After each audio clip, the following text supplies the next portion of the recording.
30 to 21. Don't look. I'm not wearing my glasses even. Come over.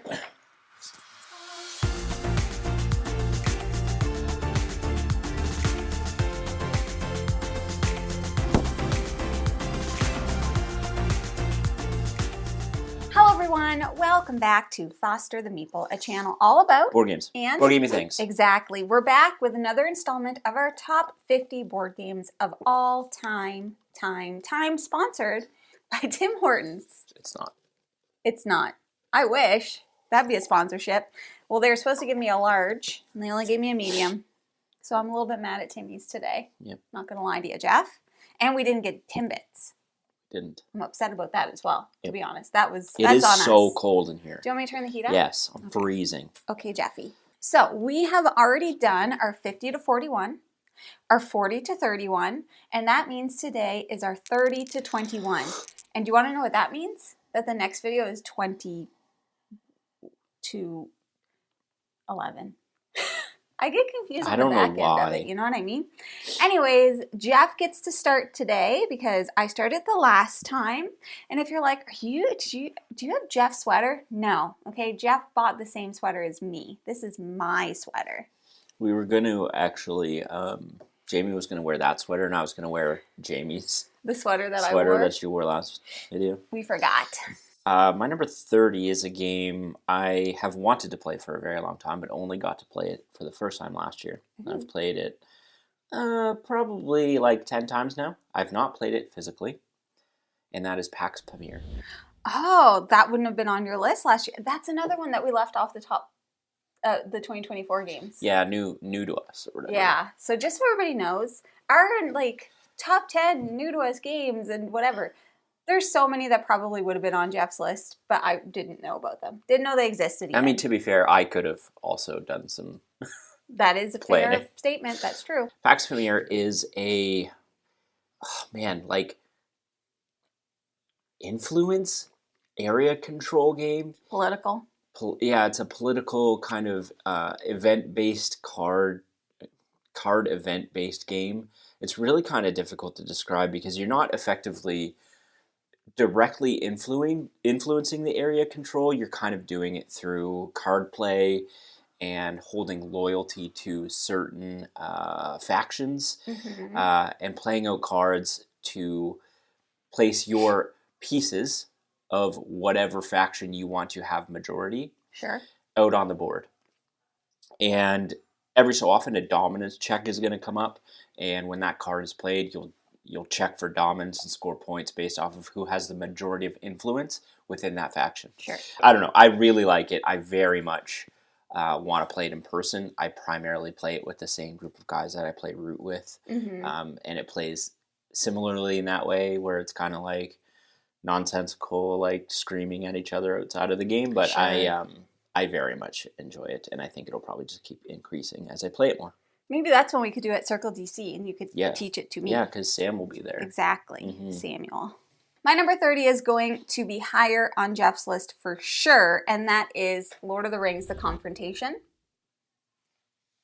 Okay. Somebody from the USA is trying to call me. I decline. No, thank you. Not today, America. Is it because you can't win this game? I can't win this game. I can't win this game, and no matter how hard I try, I think I've only ever won. We've played this game so many times. I think I maybe have won once, possibly twice. I suck at it. But Lord of the Rings Confrontation is essentially like a Stratego-style game where one side is playing as Frodo and the gang, the other side is playing as Sauron and the evil gang. They each have their own objectives. Frodo needs to get the ring to Mordor, biff it in. That's what he's got to do. Yep. He's got one job, that guy. And he ultimately failed. Spoilers.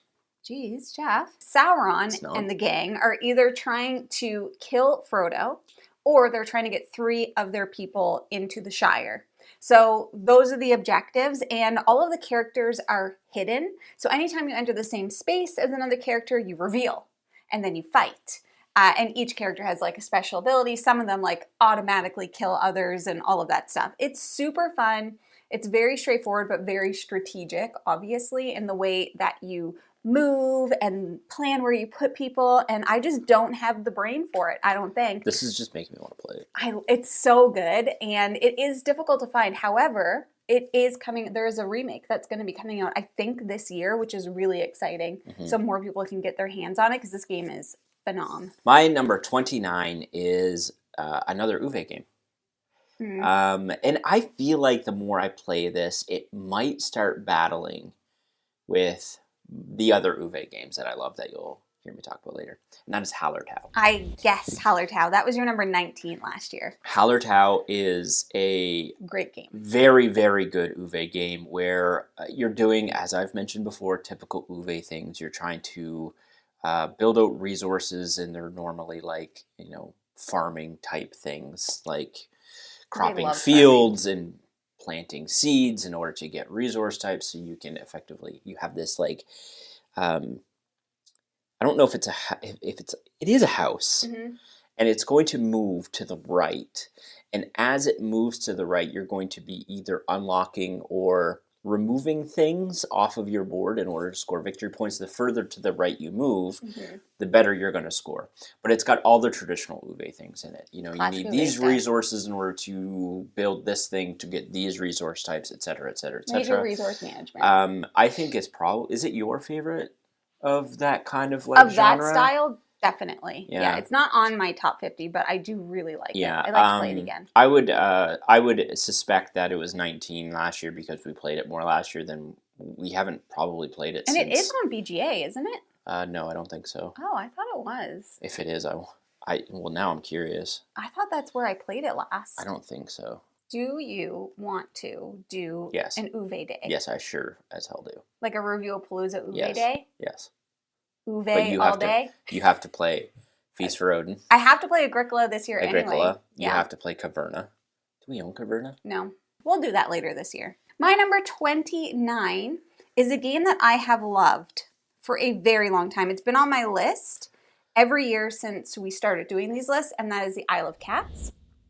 Last year... Really? Yeah, I love it. Last year it was my number 39, so it's actually creeped up. The year before it was my number 18, and the year before it was my number 9. So, this game's all over the place, but I think the reason why it's bumped back in for me is because I've been playing it more on BGA this year than I was last year. And I just love, I don't know what it is specifically about this game. It's a polyomino tile placement game. You're placing cats on a boat, trying to score points, trying to cover rats, trying to get treasures, all of these things.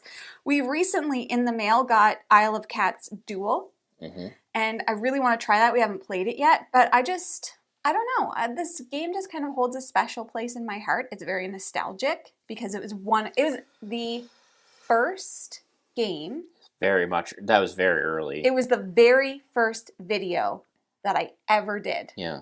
Undress this box, Isle of Cats. The very first video.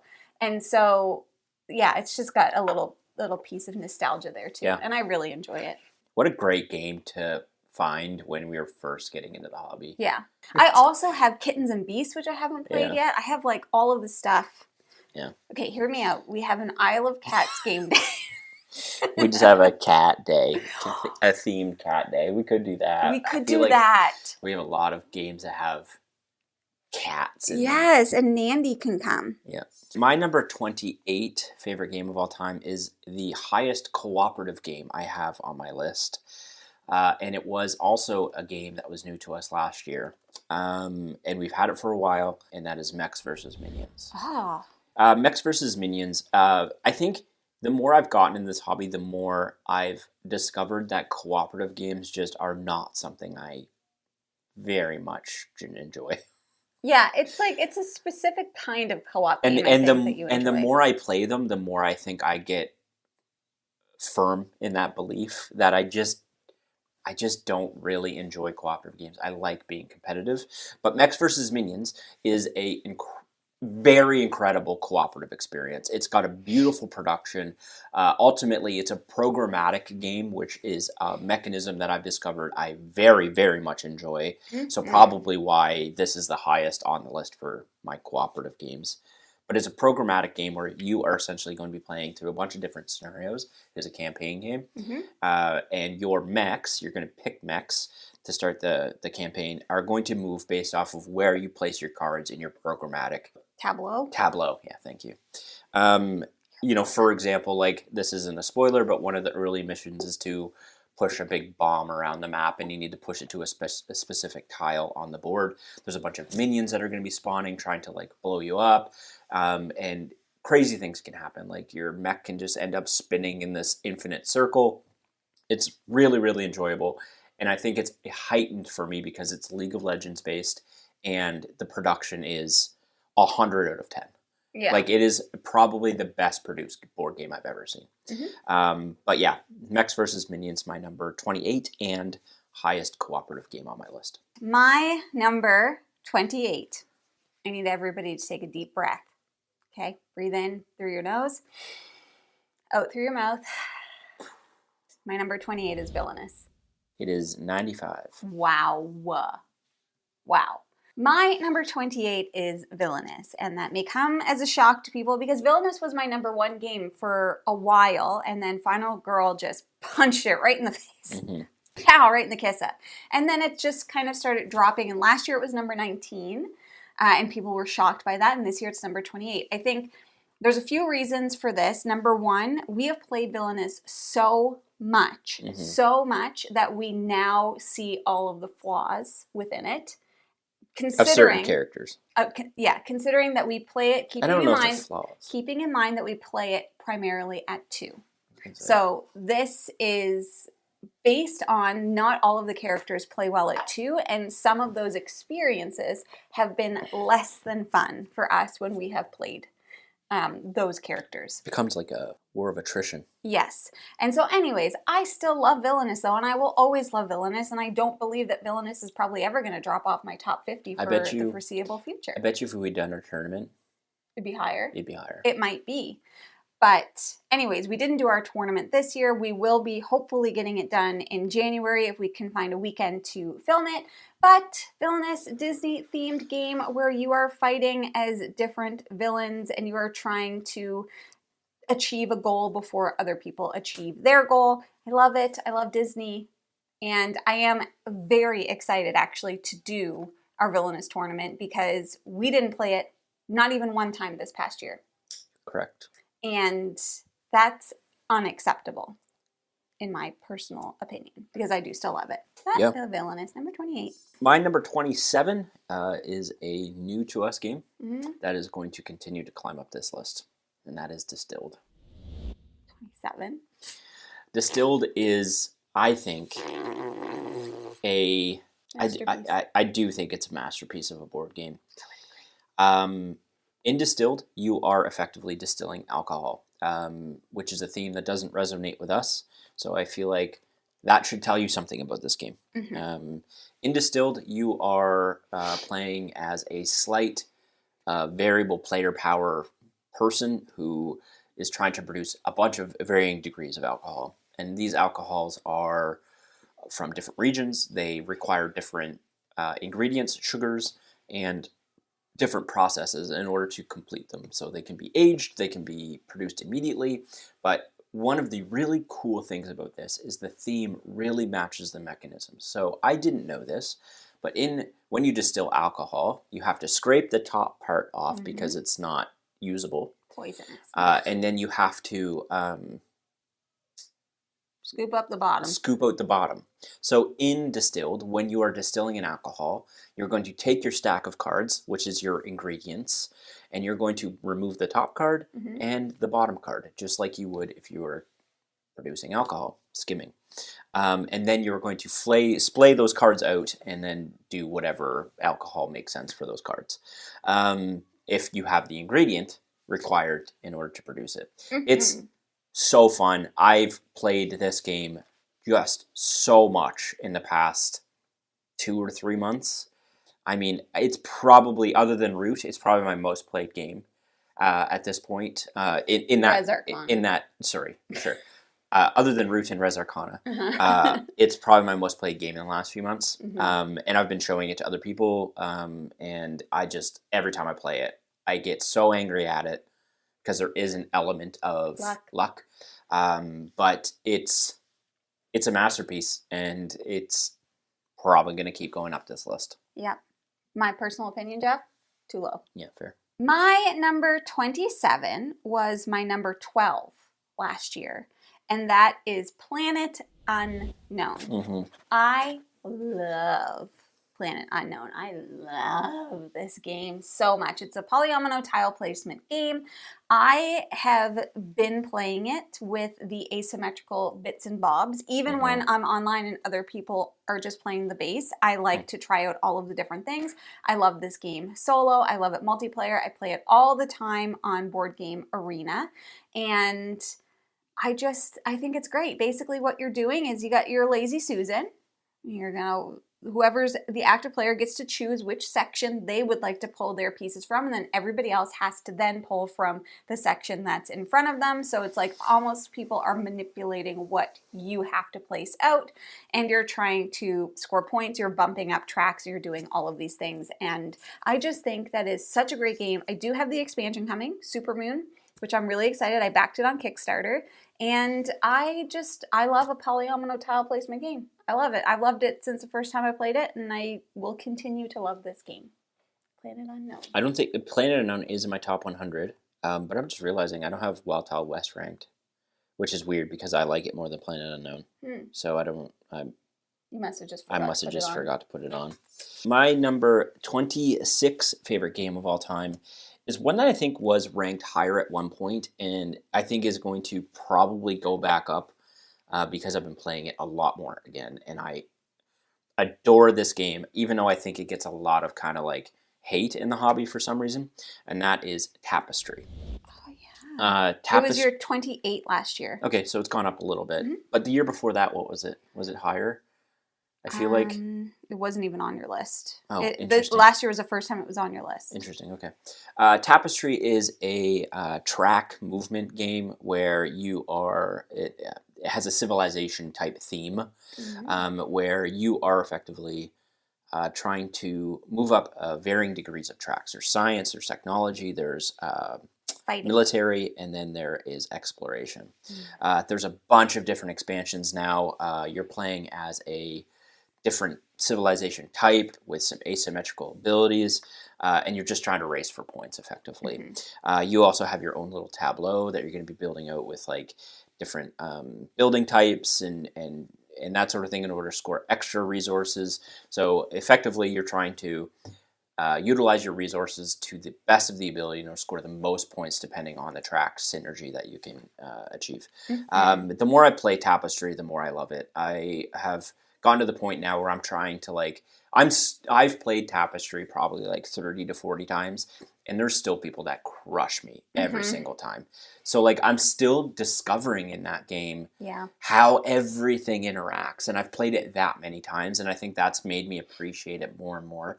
I think a lot of people had an issue with like they thought it was going to be a Civ game and it wasn't, but it was Civ themed, and then like some of the balancing that was required, but none of that bothers me. I think all of the expansions are great. We did cover the recent expansion, which was the Plots and Ploys? No, it was the one after that. It was the fairy, magical one. Magicians and Fairies. I can't remember. But I've loved all the expansions that have come out, and I played a ton on BGA. I want to play it again in person, which we are going to be doing this year again. Yes. At some point, we'll be doing a video dedicated to Tapestry, which I'm really excited for. It's a beautiful produced game, as most Stonemaier games are. And again, one that's probably going to continue to just be on this list somewhere. It's a good time to mention we are going to be doing some work with Stonemaier games this year and doing some playthroughs. So if you have a favorite Stonemaier game that you're like, I'd love to see you guys play this, let us know. Let us know. We're going to pick some of the ones that we love, but I'd love to know if there's any out there that people are curious to see. Okay, where am I? What am I doing? Number 26. Okay, my number 26 was my number 27 last year, and we may as well stick on that Stonemaier train since we're on it already. It's Wingspan. I have recently this year been playing way more Wingspan, both on the app. Yep. So like the digital app on Switch, I've been playing, and of course on Board Game Arena. I'm in a game of it right now. Mm-hmm. And Wingspan is, to me, it's just like a modern classic. I love this game. It's a bit of a little like engine builder. You're putting out birds. You got to get food in order to put out the birds. And you're trying to achieve different goals, and you got to draw cards, and you have your own goal. There's just a lot going on in this game. And there's so many different expansions, and I just think... I'm not looking. I know. When I look at that, I'm not looking Jeff, at your but I don't want zoned out. I don't want spoiler alerts. When I look in a direction, I don't even know what I'm looking at. Anyways, I love Wingspan. I just think that I'll always love it. It's another one of those games that we kind of got into when we first started in this iteration of our hobby, and I love it. And it's beautiful. Yeah. And if you're curious, like one thing, I did forget to put Wormspan on our 2024 game list, and I do love Wormspan. And just a little spoiler alert, we did get to play Finspan early.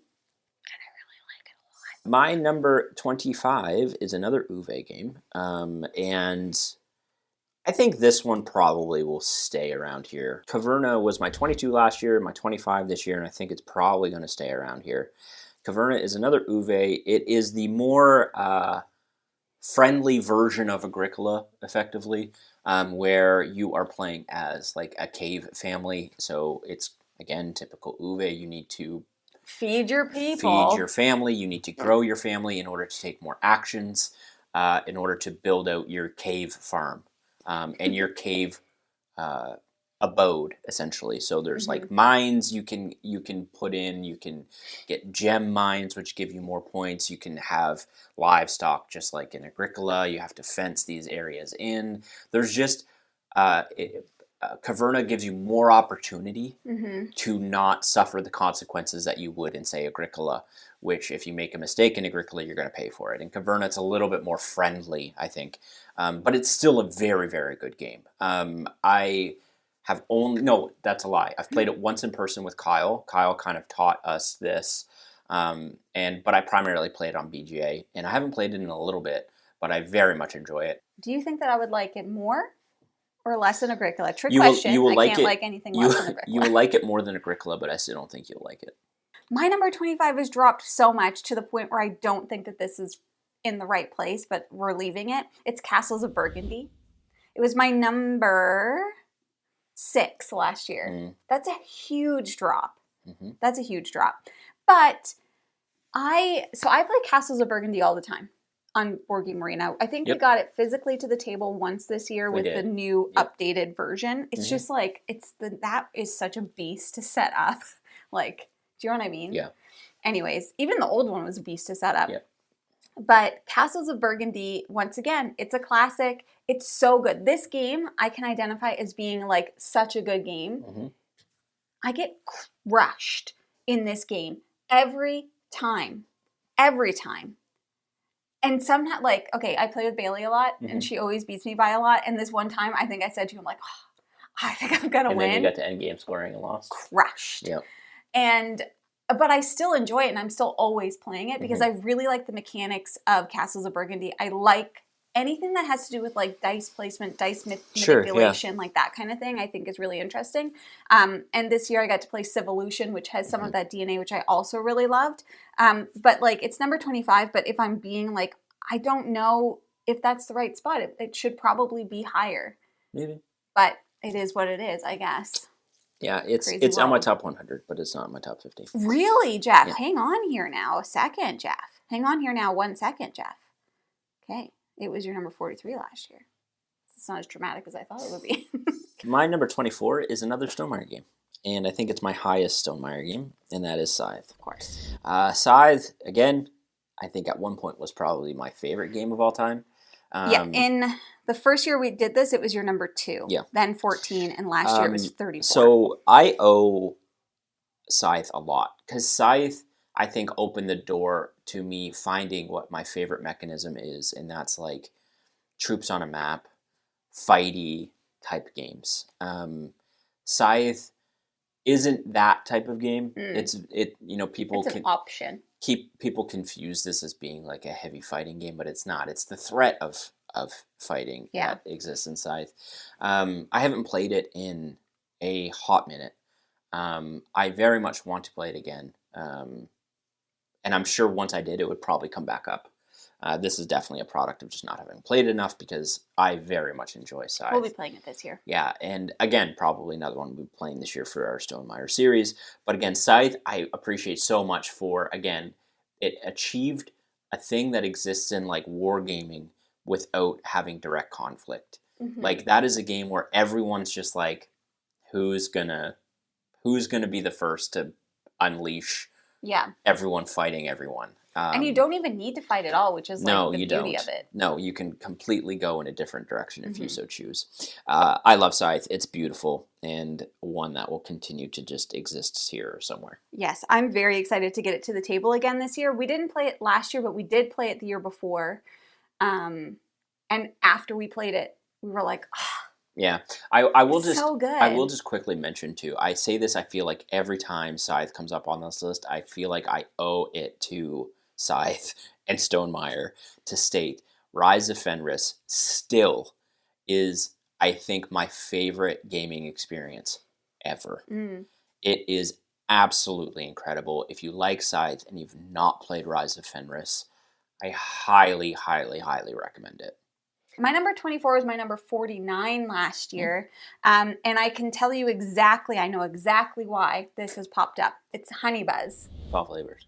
Fall Flavors. Fall Flavors put Honey Buzz back in the running for things and stuff and things. So Honey Buzz is about business bees. We have talked about it. We have played it. I did a solo mode of it on BGG with Fall Flavors. Honey Buzz, you're a bunch of worker bees trying to make and sell that honey, making a business.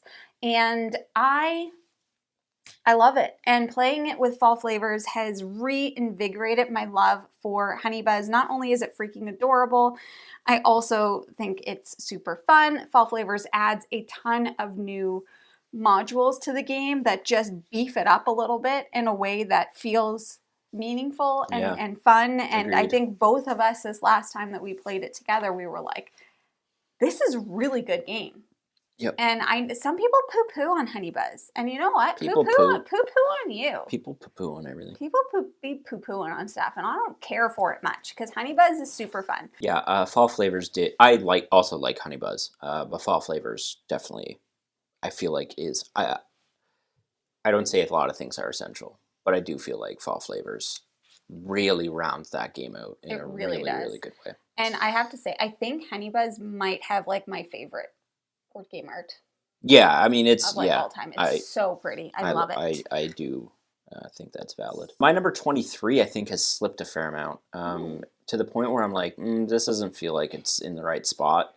But the more I look at the stuff ahead of it, I'm like, yep, that's Undaunted. Undaunted was your 31 last year. Oh, okay, so it's increased. Mm-hmm. Okay, good. I for some reason thought it was in my top 10. Undaunted is I used to say a military-themed deck builder, but that's not entirely true anymore, because Callisto now exists, which is a sci-fi version of this game.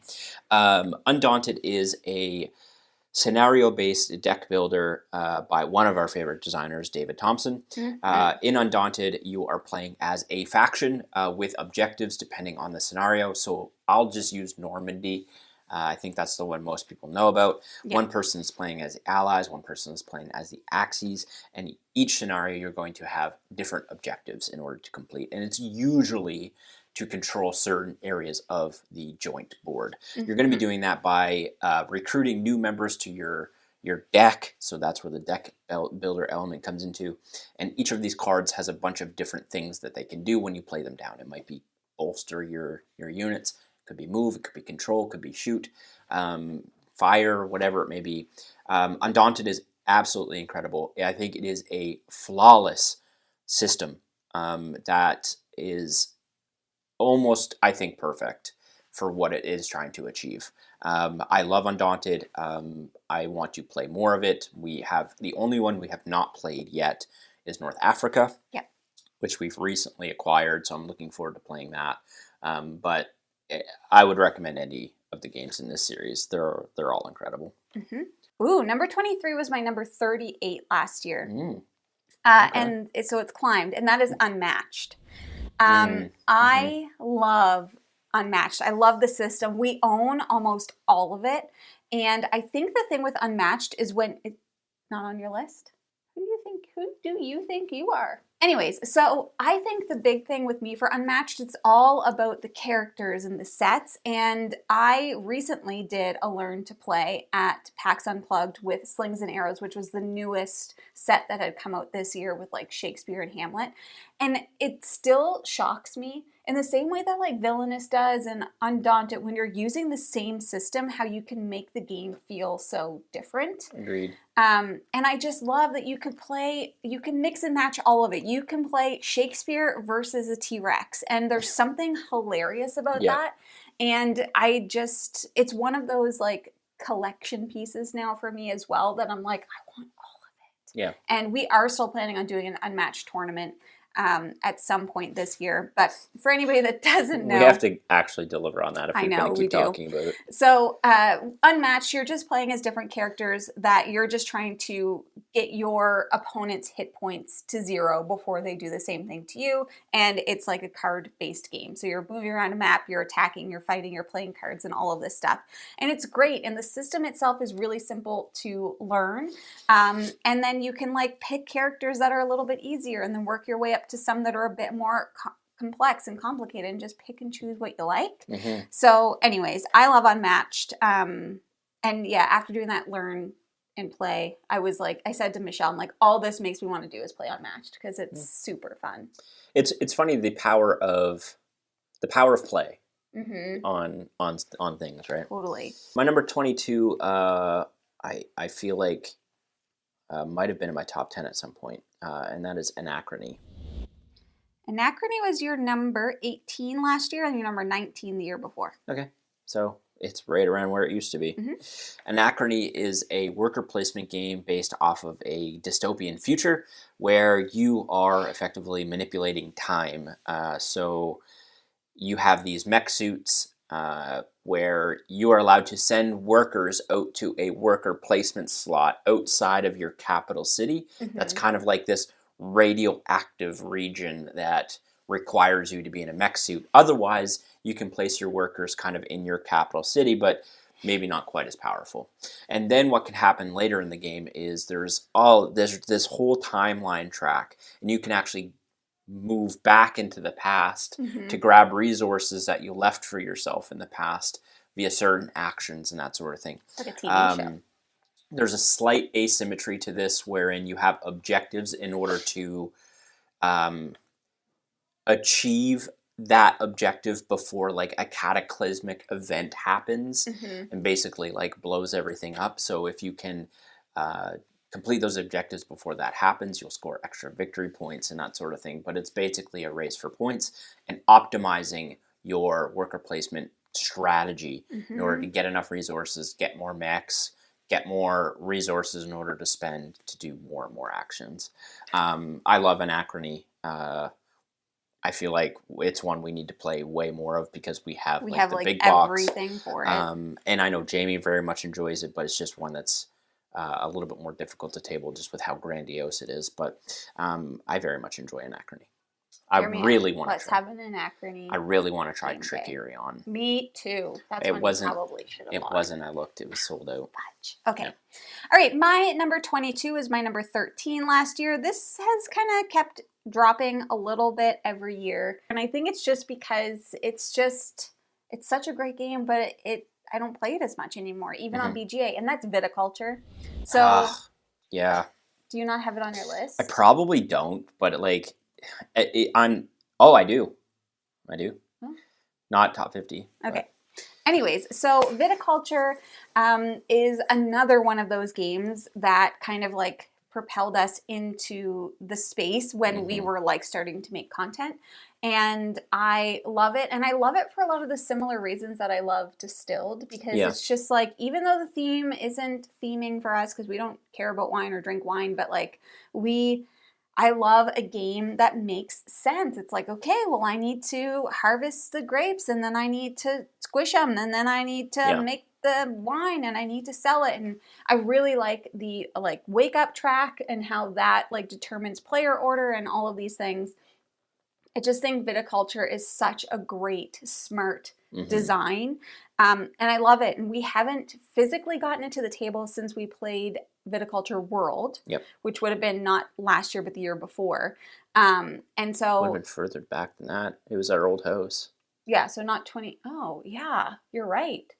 So we haven't gotten viticulture to the table in maybe 2-3 years. Yeah, I would say 3 years. I do play it on BGA, but I don't play it on BGA nearly as much as I used to. So anyways, that's probably another one that we'll play this year. I mean, viticulture, I think, was one of the first worker placement games I played. And I mean, I've uncovered more in that genre that for it to compete with, I guess, effectively. But every time I play viticulture, I agree with you. That's the thing. Every time you play it, you're just like, man, this is such a good game. Yeah. So that's viticulture. It's my number 22. All right, last one up for me is a game that I don't think I'm overly good at, but I'm obsessed with playing it. And that is Obsession. It was your number 30 last year. My love for Obsession is continuing to increase. I feel like I still haven't seen nearly enough of that game, and I've played it so many times. Obsession is a action selection game where estate building. You're building out your estate, and those you're building out your estate with different rooms or statues or gardens, and all of those rooms have abilities attached to them that are going to both score you victory points when you flip them. So they're originally going to be worth maybe negative points, and then when you visit and activate that room, that activity, it's going to flip and give you victory points for endgame. But it's also going to give you a bonus.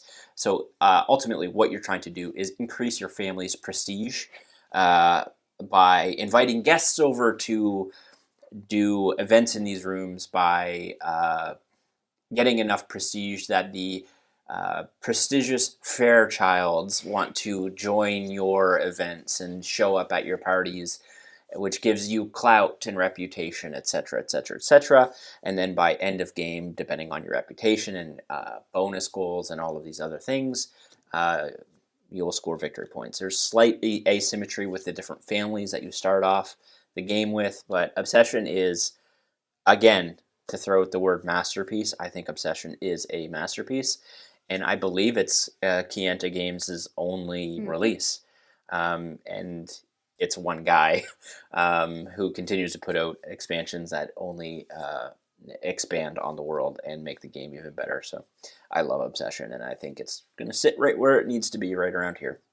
My number 21 was my number 29 last year, and we got this to the table a few times this year, and I'm just like, man, this game, it's so much fun, and that's Cubitos. I love Cubitos. I just think this is a racing game.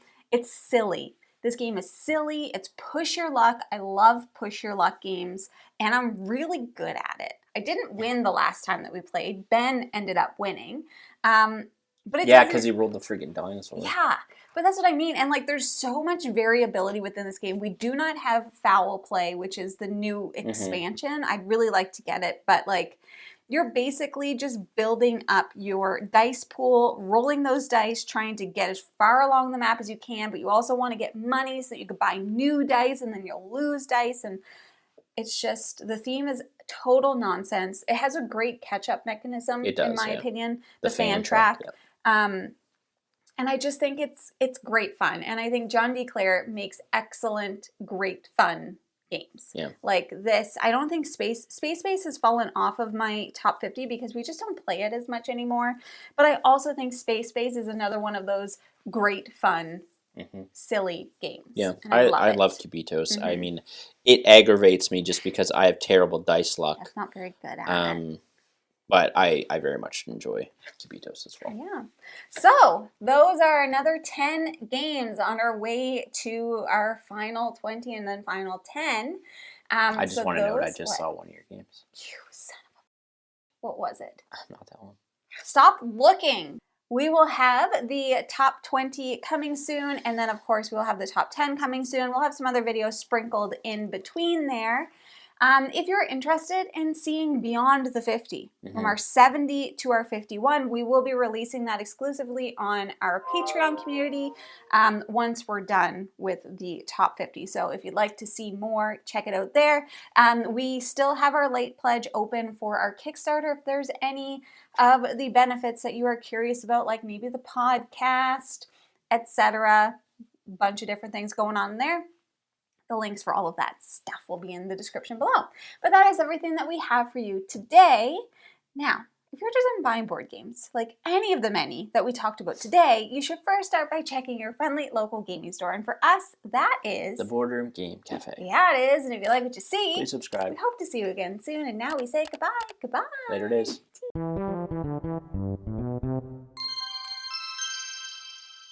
Are those your new socks or your old socks? Old socks. Okay. I was going to say. Can you one day not judge me? No.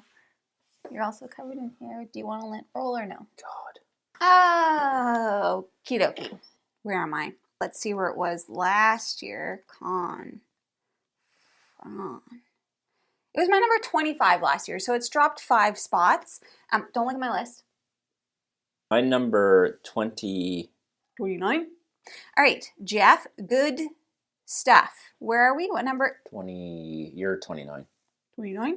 I don't think I have any Tile placement. tile placements in my top 50. I'm What just a looking banana quickly. sandwich you are. Where were you last year, you little butt? Jamie, I'm not looking at your list. What number are we on? I'm going to start looking just Stop to... it. Don't.